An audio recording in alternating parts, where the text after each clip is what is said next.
Portanto, eu, relativamente à questão dos lobbies que perguntou ao Dr. Rui Rio, eu gostava de mostrar aqui algo que foi dito por um ex-vice-presidente de Rui Rio, que foi vereador de urbanismo, Dr. Paulo Moraes, atual cabeça de lista do PSD à Assembleia Municipal de Ponte Lima, que diz: Rui Rio já não tira o sono aos grandes interesses instalados. E esta questão dos lobbies é importante em matéria de urbanismo, porque Rui Rio teve 3 vereadores do urbanismo, até agora. É sabido que o atual vereador do urbanismo não vai ser eleito porque não faz parte das atuais listas, portanto haverá um 4º vereador do urbanismo, caso Rui Rio ganhe as eleições, e curiosamente cada um dos 3 seguiu políticas urbanísticas completamente diferentes. Por exemplo, Paulo Moraes, um conjunto significativo de projetos foram paralisados, dizia que não cumpriam o PDM ou que não estavam de acordo com a filosofia do PDM, e esses mesmos projetos depois passaram a ser aprovados neste segundo mandato. E todos os vereadores do urbanismo exercem as suas competências através de uma delegação do mesmo presidente. E, portanto, não pode ser um vereador que faz as coisas de maneiras distintas. E não deixa de ser curioso que, estando aprovado há 3 anos o plano diretor municipal do Porto, e que esse plano diretor municipal tenha previsto a existência de 25 planos de pormenor, deixe-me chamar assim, o termo técnico é unidades operativas de planeamento e gestão, ou seja, cerca de 25% da cidade era necessário fazer o planeamento da malha fina, e estava previsto no PDM, que 3 anos depois da aprovação do PDM, 4 depois da sua aprovação na Câmara Municipal do Porto, não esteja nenhum desses planos pormenores ainda executados. E apenas foi apresentado um, que é o plano de pormenor relacionado com a chamada Avenida Nuno Álvares, que aliás dá capacidade construtiva que depois permite fazer estas trocas de terrenos do parque da cidade, e mais nenhuma está.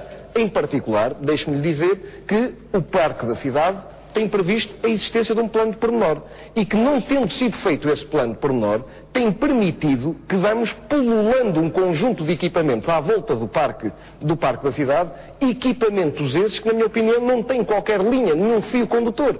O SPOR, é preciso fazer uma negociação com o SPOR, porque na cidade de capacidade construtiva, aqui à beira da Rua Guerra Junqueiro, e tiramos de capacidade construtiva, temos que os ressarcir.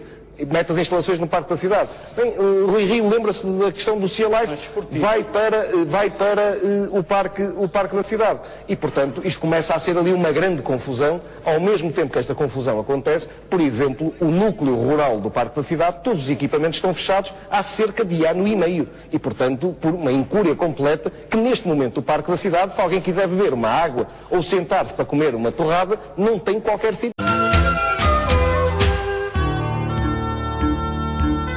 Deixe-me dizer-lhe, eu não conheço quem são os promotores imobiliários, conheço o nome das empresas, não sei o nome das pessoas. Se é verdade, e pareceu-me que era pela resposta que Elisa Ferreira deu, que alguns dos membros da Comissão Promotora são representantes das empresas que estiveram a negociar naturalmente que são cidadãos, mas na minha opinião, deixe-me dizer-lhe, e com toda a franqueza lhe digo, que se fosse eu, não aceitaria que fizessem parte da Comissão, porque sendo eu candidato à presidência da Câmara e tendo que negociar com eles esta situação como propõe, e eu acho que não seria correto. Mas na minha opinião, fará como entender. Se fosse eu, não aceitaria.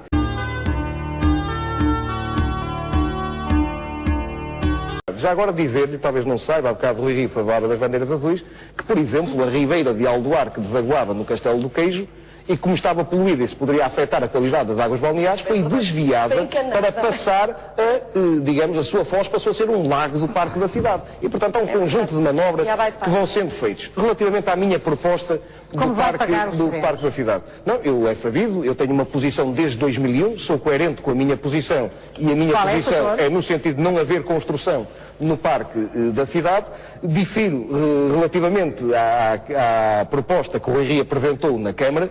Há aqui uma diferença. Eu considero que nós não devemos entregar a totalidade dos terrenos, nomeadamente os terrenos para os quais o consórcio não aceita pagar aquilo que nós pedimos do ponto de vista de valor, e considero que era alternativo nós podemos contrair um empréstimo bancário de cerca de 8,6 milhões de euros, mantendo na posse da Câmara um conjunto de terrenos.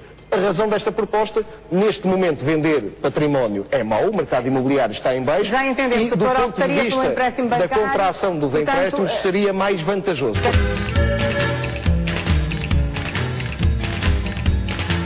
uma ideia, são 8,6 milhões de euros. Rui Rio aceitou contrair um empréstimo de cerca de 12 milhões de euros para o Palácio de Cristal. E porque esse empréstimo, na minha opinião, deveria ser contraído por quem quer gerir o Palácio de Cristal, o que já não agravaria a dívida.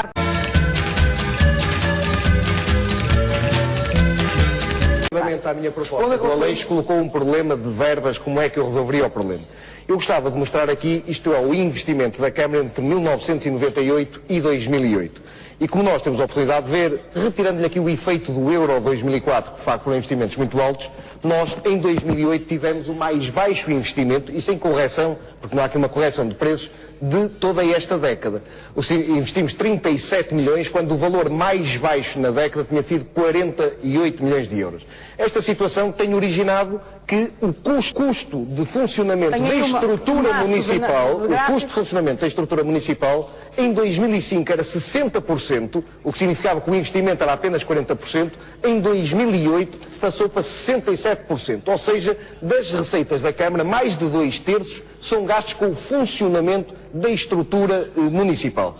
Isto tem a ver com uma situação, com a incapacidade da angariação de receitas que Rui Rio tem vindo a demonstrar. E havia uma área em que nós podíamos aumentar essa receita. E essa área passa pela venda também de habitação. E foi decidido em 2004 vender 7 bairros municipais aos seus inquilinos. E eram 1.329 casas que eram para ser vendidas, e Rui Rio chegou a inscrever uma verba de cerca de 20 milhões no orçamento da Câmara, de expectativas positivas da venda das habitações. Era exagerado, já sabemos que era, mas era esse valor.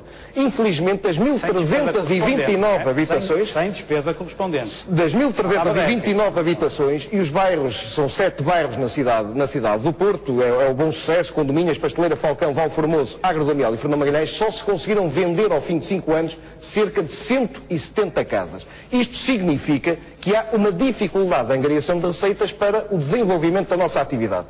Agora, nós vemos que a vereadora da habitação diz, desesperada por não conseguir vender as casas, porque o trabalho que foi feito é um trabalho deprimente no sentido dessa venda ser possível, diz que está a pensar, diz o seguinte, vender não apenas ao próprio inquilino, mas permitir que qualquer inquilino municipal possa candidatar-se a uma casa que esteja à venda. Em bom português, o que é que isto significa? Eu vivo num destes 7 bairros, não quero adquirir a minha casa, posso ter que sair da minha casa para a minha casa ser vendida a outro habitante de outro bairro municipal.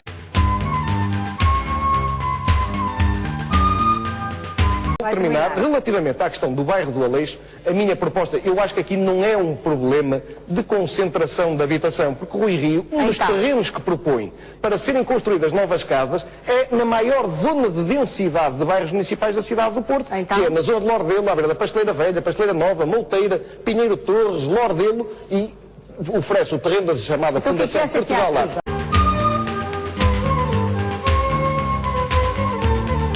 Do problema da droga. O problema, eu vou-lhe mostrar aqui uma fotografia de um bairro que também tem vistas para o Rio. Este bairro é o bairro Rainha Dona Leonor. Este bairro é um bairro do Grupo 1 que nem sequer tem projeto de obras. E porquê? É um bairro que tem as mesmas vistas que tem o bairro do Aleixo. E eu desafiei para saber o que é que se vai fazer neste bairro. Porque, objetivamente, o que se pretende, porque já foi deitado abaixo do outro, que é o São Vicente de Paulo, que aqui ninguém fala, e que também tinha vistas para o Rio Douro, e que todos os moradores foram de lá expulsos contra a sua vontade.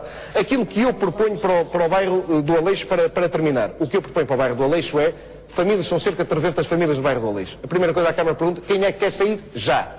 Quem quiser sair já será realojado noutros bairros municipais. Vai diminuir para 250, 260 a 240. Deitamos aquelas torres abaixo e é possível construir um bairro com características completamente diferentes ali nos terrenos. Então também deita abaixo. Deito, mas eu proponho isso. É que a diferença não é quem é a favor da demolição e quem é contra. A diferença é quem é a favor da expulsão dos moradores e quem é a favor de que aqueles moradores tenham ali direito. Há 34 anos que lá vivem.